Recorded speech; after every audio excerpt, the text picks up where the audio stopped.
ድምጽሽ ባለ ህብር የጥቁር ህዝብ ፈርጥ ኩራት መመኪያምባ መታያ ውድጌ የአፍሪካ ቀንዲል አርማ ክታብ ቤዛ አባቶቻችን እናቶቻችን ያቆዩልንን ሀገር በተሻለ መልኩ ደግሞ ወደሚቀጥለው ትውልድ ወደሚቀጥለው የዓለም ታሪክም ለማሸጋገር ኢትዮጵያ በኢትዮጵያዊነቷ ትቀጥላለች።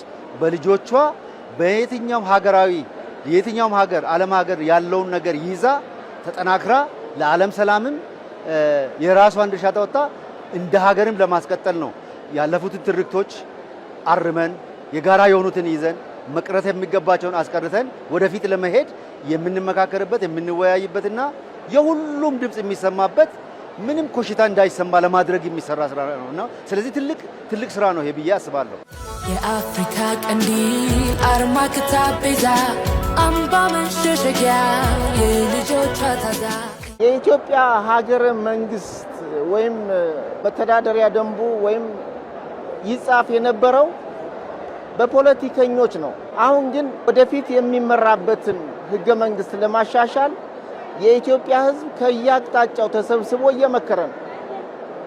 ያም ማለት ይሄ ቢሆን በዚህ ብንተዳደር ይሻለናል የሚለውን እድል አግኝቷል።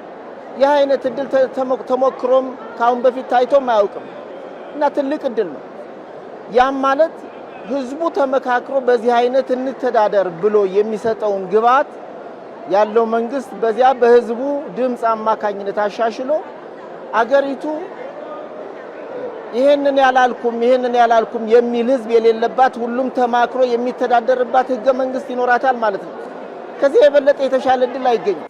የአፍሪካ ቀንዲል አርማ ክታብ ቤዛ አምባ መሸሸጊያ የልጆቿ ታዛ በጣም ደስ ያለኝና ያደነኩት ማህበረሰቡ በኢትዮጵያዊነቱ ኮርቶ መኖር የሚፈልግ ነው ከዳር እስከ ዳር።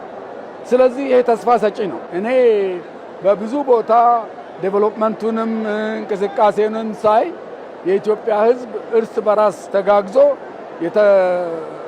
አንዱ ቦታ ሄዶ ዞሮ ኢንቨስትመንት ጋብዞ የእድገታችን ሂደት በጣም ይፈጥናል።